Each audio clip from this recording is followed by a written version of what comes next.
A frosty December morning in 1939. The temperature had dropped to -35 degrees. The Karelian taiga was immersed in pre-dawn silence, broken only by the crunch of snow under the feet of advancing Soviet soldiers. They moved along the frozen Kollaa River, confident of a quick victory.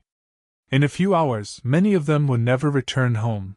Their lives would be cut short by an invisible bullet fired from the snowy forests by a man only 152 centimeters tall. His name was Simo Hyah.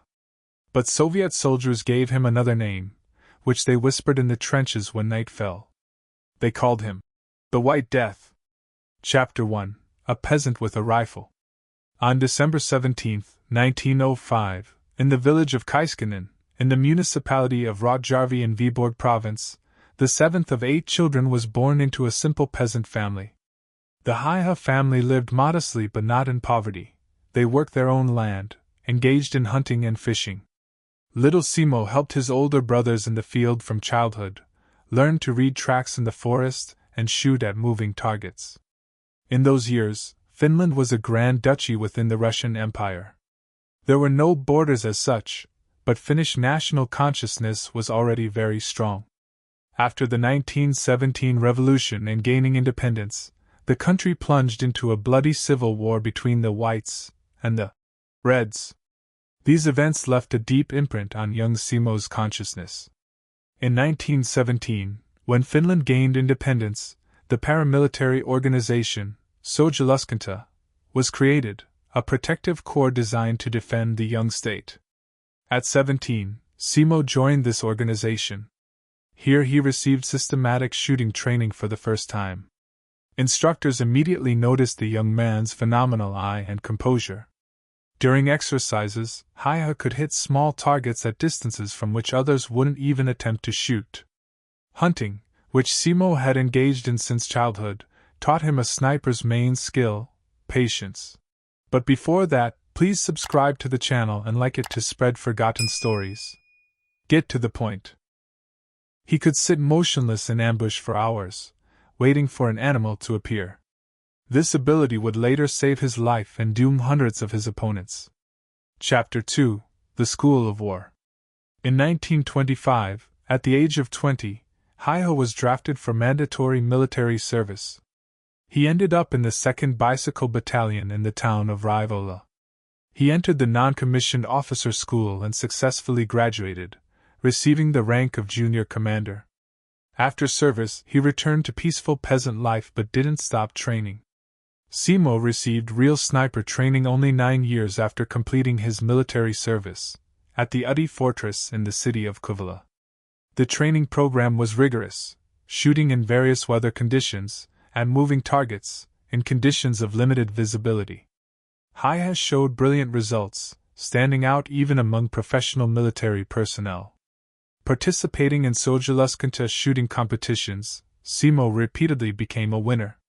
He received the degree of Master Marksman, the highest recognition of accuracy in pre-war Finland. His name became known in narrow circles of military specialists, but few could then assume that this short, modest peasant would enter history as one of the most lethal snipers of all time.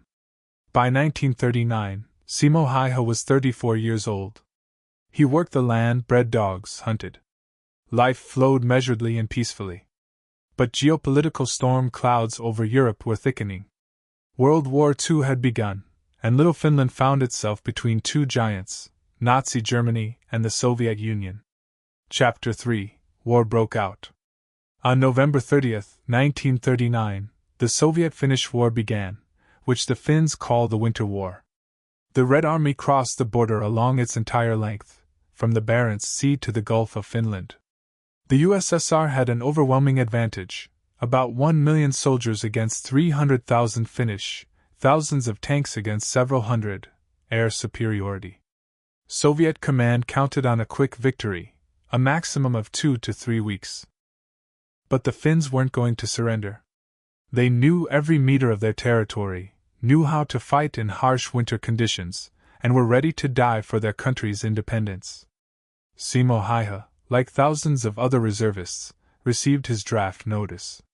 He was mobilized into the 34th Infantry Regiment, 6th Company, commanded by the legendary Captain Arnjudelainen, nicknamed the Terror of Morocco, for his service in the French Foreign Legion. The company was commanded by a tough, experienced officer who immediately appreciated Hyah's abilities. Simo was appointed as a sniper and sent to a section of the front at the Kollaa River, in the Kollaa Height area. This place would enter history as one of the bloodiest battles of the Winter War. Chapter 4: The Battle of Kollaa. The Battle of Kollaa began on December 7, 1939, on Finland's Independence Day. The Soviet 56th Rifle Division was tasked with breaking through Finnish defenses and capturing the strategically important settlement of Loimola, opening the way to the city of Sordavala. On paper, everything looked simple. Soviet troops had a fourfold advantage in manpower, artillery and air support. But reality turned out differently. The Finns equipped positions on the commanding heights along the Kollaa River. The terrain was difficult to traverse, deep snow, dense forests, swamps. The temperature dropped to -40 degrees. Soviet soldiers, many of whom had been drafted from the south of the country, had never seen such frosts. They froze, suffered frostbite, lost combat capability. But the Finns felt at home in this hell. They moved on skis, appeared out of nowhere, struck a blow and dissolved into the white forest. Soviet command called them cuckoos for their tactics of ambushes from trees and snow trenches. It was here, in this frozen hell, that the legend of the White Death began. Chapter 5: The Technique of Invisibility. Simo Hyah was not a typical sniper. First, he refused to use an optical sight. While most snipers used optics, Hyah shot with open iron sights. His arguments were simple and convincing. First, an optical sight raises the line of sight, forcing the sniper to raise his head higher from cover. This increases the chance of being detected. Second, the glass of the sight glints in the sun, giving away the shooter's position. Third, in 40-degree frost, the lenses fog up and freeze, making the optics useless. Simo developed his own tactics, ideally suited for winter conditions. Position preparation. Before taking a firing position, Hyah carefully trampled the snow or even poured water on it, creating an ice crust. This prevented the rise of a snow cloud when firing, which would instantly give away his location. Breath masking. In frosty air, vapor from breathing is visible from a great distance. Simo solved this problem in a simple but ingenious way. He kept snow in his mouth. The melting snow cooled the exhaled air, making the vapor invisible. This technique is still taught in special forces of different countries. Camouflage. Hyah dressed in thick white camouflage clothing. This not only made him invisible against the snow background but also helped control breathing and pulse. The thick clothing created additional resistance to movements, forcing him to move slowly and smoothly. Height advantage. Simo's small stature, only 152 centimeters, turned from a disadvantage into an advantage. He could hide where a taller person would certainly be noticed. In a snow trench a meter deep, Hyah was completely hidden, while the head of an average height soldier would protrude above the edge. Fire discipline. Simo never shot more than necessary. One shot, one target. After several shots, he changed position without waiting for return fire. Chapter 6: First Blood. December 21, 1939, became a turning point in Simo Hyah's fate. According to preserved documents and testimonies of his biographer Tapio Saralainen, on this day Hyah shot 25 Soviet soldiers. 25 lives in one day, a figure that seems incredible, but it is documented by the company commander. How was this possible? The fact is that Soviet tactics of that period were extremely vulnerable to sniper fire. Red Army soldiers attacked in dense chains, often in full height, believing that numerical superiority and momentum would compensate for any losses. For an experienced shooter who had taken a good position, these were ideal conditions. Hyah took his position before dawn, when complete darkness stood in the forest. He brought bread and sugar with him, simple food that provided energy without requiring preparation. He remained in position until sunset, not moving for hours. His patience, developed through years of hunting, was limitless. When Soviet units began movement or attack, Simo methodically selected targets. First officers, they're easy to recognize by binoculars and maps. Then radio operators with radio stations. Then machine gunners. His shots were accurate and deadly. Soviet soldiers fell one after another, and no one could understand where the fire was coming from. The maximum range of his confirmed hits was about 450 meters, a huge distance for shooting with open sights. But most often Hyah shot from 150 to 400 meters, where his accuracy was practically absolute. Chapter 7: Birth of a Legend. By the end of December 1939, the name Simo Hyah became known not only in the Finnish army but also on the other side of the front. Soviet soldiers began telling stories about a phantom sniper who kills without missing and who is impossible to find. They called him the White Death, although the origin of this nickname still causes disputes among historians. Some researchers claim that the term White Death was used by Soviet soldiers to designate the most brutal enemy, 40-degree frost in the snowy forest. According to another version, this nickname really referred to Hyah and reflected the horror he inspired. Finnish propaganda immediately picked up on this theme. Before Christmas 1939, Pastor Rantama, writer Mika Waltari, and several people from headquarters visited Hyah's positions. They came to photograph the legendary sniper. They looked at Judalainen and me as if we were some kind of miracle, Hyah later recalled. By that time, he already had about 150 confirmed kills.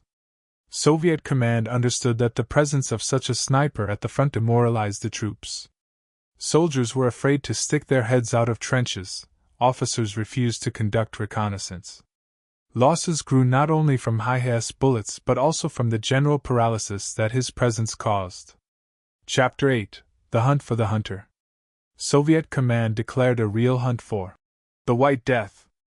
According to unconfirmed reports, a reward was offered for Hyah's head. The best counter-snipers of the Red Army were sent to the section of the front where he operated. Artillery received orders to methodically shell his possible positions. Sappers set anti-personnel mines on approaches to Finnish trenches. But Simo was elusive. His working methods, developed through years of hunting and training, made him practically invisible. He never used the same position twice. Changed location after several shots. Moved only in darkness or in a blizzard, when visibility was minimal. Soviet snipers tried to calculate him by muzzle flashes, but Hyah shot from deep snow trenches, where the flash was lost in shadow. They tried to detect him by the sound of a shot, but the echo in the forest made this practically impossible. They used tracking dogs, but Simo knew the taiga like his own backyard and knew how to confuse tracks. The battles at Kollaa turned into a strange positional war. During the day, both sides sat in trenches, fearing snipers. Main actions were conducted at night or in bad weather. Losses of the Soviet 56th Rifle Division grew, for the period from November 30, 1939, to March 13, 1940, the division lost more than 9,000 people, killed, wounded, missing, and frostbitten. These were monstrous figures for a relatively small section of the front. Chapter 9: Sniper Brotherhood. Hyah was not alone. Another legendary Finnish warrior served in the 6th Company of the 34th Infantry Regiment, Arne Judalainen, the company commander.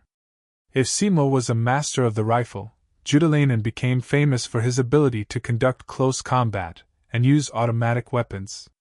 Together they formed a deadly duo that kept entire Soviet battalions in fear. Hyah mastered not only the rifle.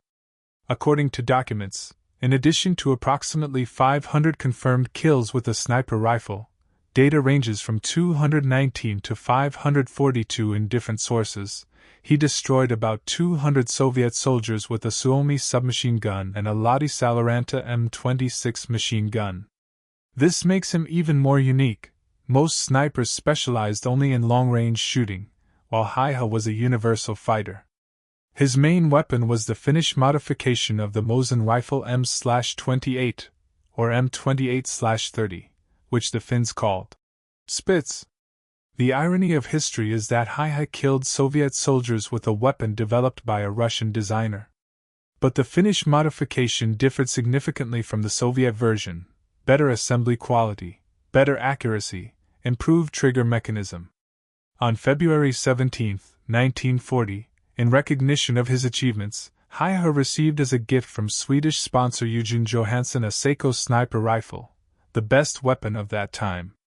By this point, according to Tapio Seralainen, Simo already had 219 confirmed kills. Less than a month remained until the end of the war, but the most terrible ordeal still awaited him. Chapter 10: The Last Battle. March 6, 1940, turned out to be a particularly frosty day. Simo Hyah took his usual position in a snow trench. The war was coming to an end, peace negotiations were already underway in Moscow, and everyone knew that hostilities would cease any day. But a week remained until the signing of the peace treaty, and soldiers continued to kill each other. The exact circumstances of what happened that day are still subject to debate. According to the most common version, Hyah was wounded by an explosive bullet, according to another version, by a shell fragment that hit him in the face. The bullet or fragment entered his left cheek and exited through the right, literally blowing off his lower jaw. The wound was horrific. Any other person would have died from pain shock within minutes. But Simo Hyah was not just any person. Comrades evacuated him from the battlefield, and military doctors began a heroic struggle for his life. There was practically no chance of survival. The injury was too severe, the blood loss too great. Hyah spent a week in a coma. On March 13, 1940, on the day the peace treaty was signed and hostilities ceased, he regained consciousness. When he was told that the war was over, Simo, unable to speak due to the injury, smiled. Half his face was disfigured, but he was alive. Rumors spread through the troops that the legendary White Death had died from his wounds. This news, strangely enough, raised the morale of Soviet soldiers on other sections of the front. Finally, the ghost was defeated. But Simo Hyah survived, proving that he was as resilient as he was lethal. Chapter 11: Numbers and Disputes. The question of the exact number of soldiers killed by Hyah still causes fierce disputes among historians. Different sources cite figures from 219 to 742 killed. Where does such a spread come from? The fact is that the counting system in the Finnish army was quite peculiar. A kill was credited to a sniper only if the sniper himself saw the result of his shot. The kill was confirmed by comrades. Only one sniper shot at the target. If several snipers shot at one target, the kill was not credited to anyone. This means that the real number of Hyah's victims could have been significantly higher than official figures. According to Simo himself in a 1940 interview, by Christmas 1939 he had about 150 kills. Company Commander Salo recorded in his journal on January 26, 1940, that Hyah had shot 199 soldiers with a rifle and at least as many with automatic weapons. By the time of his wounding, according to various estimates, the count had grown to 219 to 273 with a rifle plus about 200 with automatic weapons. Historian Oleg Kiselev, who studied archives in the RGVA, Russian State Military Archive, analyzed the losses of the 56th Rifle Division. In December 1939, the division lost 678 people killed. If we believe Hyah's maximum figures, 150 by Christmas, it turns out that he killed every fourth or fifth fallen soldier of the division. This seems incredible but not impossible, considering that Simo operated on a limited section of the front against specific units. Most modern historians agree on a figure of about 270 to 300 killed with a rifle and about 200 with automatic weapons, a total of about 500. This makes Hyah one of the most successful snipers in history. Although not the absolute record holder, some Soviet snipers, such as Mikhail Surkov, have higher numbers, although they too are disputed. Chapter 12: The war ended. On March 12, 1940, a peace treaty was signed in Moscow between the USSR and Finland. The terms were harsh for the Finns. They lost the entire Karelian isthmus with the city of Viborg, part of the territory around Lake Ladoga, the Petsamo region in the north. The USSR received a lease on the Hanko Peninsula to create a naval base. The border moved 120 to 130 kilometers from Leningrad. The main strategic goal of the Soviet Union was achieved. But the price was enormous. Official Soviet losses amounted to about 127,000 killed and missing, more than 264,000 wounded and frostbitten. The Finns lost about 26,000 killed and 43,000 wounded. The loss ratio was catastrophic for the Red Army, approximately 5 to 1. The Winter War showed serious problems of the Soviet armed forces: poor preparation for war in winter conditions, shortcomings in training and tactics, weakness of command after the mass repressions of 1937 to 1938. These lessons were partially learned before the beginning of the Great Patriotic War, but not completely. For Finland, the war became a national epic. A small country managed to resist a giant neighbor and, although at the cost of territorial losses, preserve independence. Heroes of the Winter War, such as Simo Hyah, became symbols of national resistance. Chapter 13. After the War. On August 28, 1940, Marshal Gustav Mannerheim, Commander-in-Chief of the Finnish Army, made an unprecedented decision. He promoted Corporal Simo Hyah to the rank of second lieutenant. This was a unique case in Finnish history. No one had ever received a promotion through several ranks at once. Usually, the path from corporal to officer took years of service and training. But Hyah's achievements were so outstanding that the rules were broken. Simo was also awarded the Cross of Kollaa in Silver, number 4, the highest award for participants in this battle. He was on the list of candidates to receive the Mannerheim Cross, Finland's highest military award, but ultimately did not receive it. Physical recovery from the wound took years. Multiple operations, plastic surgery, pain and rehabilitation. The left side of Simo's face remained deformed for the rest of his life.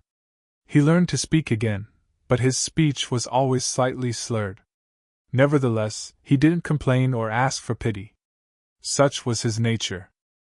When the Continuation War began in 1941, as the Finns called their participation in the war against the USSR on the side of Nazi Germany, Hyah was not drafted. His health condition did not allow it. He remained in the rear, working the land and occasionally speaking at patriotic events to raise soldiers' spirits. After the war, the territory where Simo was born and raised went to the Soviet Union. The Hyah family, like tens of thousands of other Finns, was forced to leave their native places. Simo moved to South Karelia, to the Ruokolahti area, and bought a small farm. He returned to what he started with: worked the land, bred dogs, hunted in the forests. Chapter 14. A Long Life. Simo Hyah lived a long and full life after the war. He married, but had no children. He worked as a gamekeeper, cultivated the land, engaged in hunting and fishing, that is, lived the life he had loved since childhood. His farm was located near Lake Mukonselka, in a picturesque area of southern Karelia. For many years, Simo led a secluded lifestyle. He didn't like publicity, didn't give interviews, avoided journalists' attention. For him, war was not a source of pride but a heavy duty to the motherland that he had fulfilled. He never boasted about his exploits and didn't like talking about the war. Only in 1998, when he was already 92 years old, did Hyah give an extensive interview to Finnish historian Tapio Saralainen. This interview formed the basis of the only authoritative biography of the White Death. In conversation, Simo was restrained and taciturn. When asked what he felt killing people, he answered simply, "I did what I was ordered to do, and tried to do it well." When asked what he thought looking at his kill count, Hyah thought and said, "I regret everything that happened in that war. But I don't regret defending my country." These words reflect the tragedy of any war, the necessity of doing terrible things in the name of protecting what is dear. Simo was interested in news, followed world events, read a lot. He saw how the world changed. The Soviet Union collapsed, the Cold War ended, Finland became a prosperous European country. He survived all this, remaining true to himself, a simple peasant who once did something incredible. Chapter 15: A Warrior's Legacy. In 2000, Finnish President Tarja Halonen awarded Simo Hyah the honorary title, Soldier of the Century. This happened at a ceremony dedicated to the 60th anniversary of the end of the Winter War. Hyah was then 94 years old, and he moved with difficulty, but insisted on personally attending the ceremony. When asked to say a few words, he briefly replied, "I just did what I had to do." Journalists, finally getting access to the legend, bombarded him with questions. "What advice would you give to modern snipers?" one of them asked. Hyah smiled and answered, "Practice." This answer became legendary. It contained the essence of his philosophy. No secret techniques, no magic. Only endless hours of training, discipline, and dedication. When asked if he had regrets about the war, Simo replied, "I defended my country, like thousands of other Finnish soldiers. War is always a tragedy. I'm glad I survived and was able to return to peaceful life." These words indicate that even being a legendary warrior, Hyah never romanticized war. The American magazine, American Rifleman, included Simo Hyah in the list of the greatest shooters of all time. His name stands alongside such legends as Alvin York, Carlos Hathcock, Vasily Zaitsev. But unlike many other military heroes, Hyah never tried to capitalize on his fame. He didn't write memoirs, didn't appear in films, didn't give paid interviews. Chapter 16: Tactical Lessons. Simo Hyah's success was not an accident or luck. It was the result of a thoughtful methodology based on a deep understanding of the sniper's art. His approach is studied in military academies around the world. Here are the main principles of his work. Knowledge of terrain. Hyah never shot from an unfamiliar position. Before taking a firing point, he carefully studied the terrain, retreat routes, natural shelters, background situation, enemy observation sectors. This knowledge saved his life dozens of times. Patience. Unlike many snipers who tried to make as many shots as possible, Hyah could spend an entire day in position and not make a single shot if conditions were unsuitable. He understood that one premature shot could reveal a position and lead to death. Camouflage and discipline. Simo was fanatical about masking. He checked every detail of his equipment, whether a button was shiny, whether a dark object protruded against the snow background. He never smoked in position, didn't eat smelly food, controlled every movement. Adaptation to conditions. Most snipers of that era were tied to optical sights. Hyah abandoned optics and adapted to the conditions of Arctic warfare. This decision seemed strange to many of his comrades, but it worked. He understood that in 40-degree frost, optics become a burden, not an advantage. Psychological stability. Simo could turn off emotions during work. For him, each target was not a person with a family and dreams, but just a target. This is the only way to kill people day after day and not go crazy. After the war, he turned emotions back on and became an ordinary person. Physical endurance. Spending an entire day in a snow trench at -40, without moving, requires incredible physical conditioning. Hyah had been hardened by the harsh climate of Karelia since childhood. His body was adapted to extreme conditions. These principles are relevant today.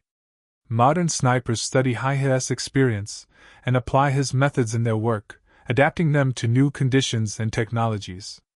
Chapter 17: The Human Side. Behind the image of an invincible warrior, it's easy to forget that Simo Hyah was an ordinary person with his own weaknesses, fears, and doubts.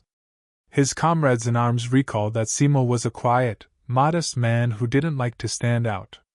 When praised for his accuracy, he was embarrassed and changed the subject. He had a great sense of humor, albeit dry. Once, when the commander asked him how many people he had shot in a day, Hyah replied, "Enough not to be bored." Another time, When a young soldier asked him the secret of accurate shooting, Simo answered, "You have to aim where you shoot." Comrades recall that Simo was a reliable person. If he promised to cover comrades' retreat, he covered it, even risking his life. If he said a position could be taken, it meant he had checked and it was safe. His word was trusted unconditionally. After the wounding, when Hyah was lying in the hospital, comrades from the company collected money and bought him a bouquet of flowers. When Simo regained consciousness and saw the flowers, he cried. This was one of the few moments when emotions overcame his famous self-control. He understood that flowers were not just a gift, but recognition that his comrades valued not only his skills but also him as a person. Hyah never felt pride in the killings. In one of the rare interviews he said, "I would have preferred never to take up arms. But when your country is in danger, you have no choice." These words show that behind the cold professionalism of a sniper was a man with ordinary human values. Chapter 18: Military Significance. Simo Hyah's influence on the course of the Winter War cannot be overestimated. One person, of course, cannot stop an entire division in the literal sense. But he can do something more important: undermine the enemy's morale, create an atmosphere of fear and uncertainty, make the enemy think twice before every action. Soviet soldiers on the section of the front at Kollaa were afraid to stick their heads out of trenches. Officers refused to conduct reconnaissance. Attacks were conducted sluggishly, without enthusiasm. Troops suffered losses not only from Hyah's bullets but also from general demoralization. If one person can kill so effectively, who knows how many of them are there, in the White Forest? Finnish command perfectly understood the propaganda value of such a figure as the White Death. Stories about the invincible sniper spread not only among Soviet troops but also among the Finnish population. They raised the morale of defenders, gave hope. If one person can resist an army of a giant, then little Finland has a chance. Moreover, Hyah's success proved the importance of snipers in modern warfare. Before the Winter War, the sniper's art was considered an auxiliary element. After the war, all leading armies of the world began seriously developing sniper programs. It can be said that Simo Hyah was one of those who created the modern sniper school. Soviet military command learned important lessons from the Winter War. One of them was the need to develop their own sniper programs. When the Great Patriotic War began, the Red Army already had well-trained snipers, many of whom surpassed Hyah's results. The irony of history: the Finnish sniper taught his enemies how to fight. Chapter 19: Disputes and Myths. As with any legendary figure, there are many myths and disputes around Simo Hyah.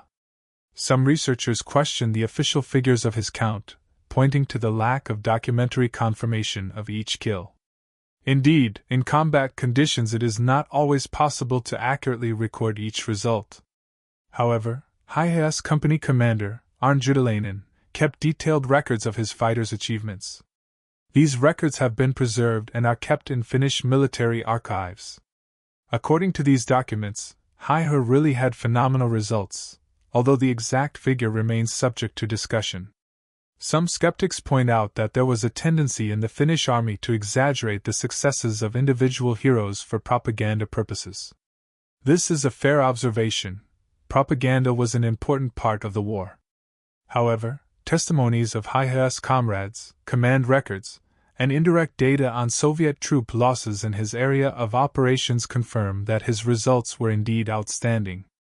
The myth about the nickname, White Death, also causes disputes. Some historians claim that this name was invented by Finnish propaganda, not by Soviet soldiers. It is now impossible to establish the origin of the nickname precisely.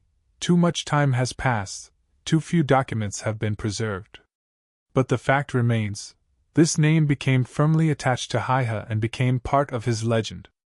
There is a myth that Hyah personally killed more than 1,000 people. This figure has no documentary confirmation and is an exaggeration. The most realistic estimate is about 500 killed, which in itself is an impressive result. Chapter 20: Final Years. By the end of his life, Simo Hyah had become a living legend. young Finnish soldiers came to him to hear stories about the war. Historians and journalists from around the world wanted to interview him. But Simo remained true to himself. He received guests, answered questions, but never boasted or embellished events. He said he was proud not so much of his sniper achievements as of the fact that Finland had preserved its independence. For him, the war was not a personal triumph but a collective feat of the Finnish people. "I was just one of many," he often repeated.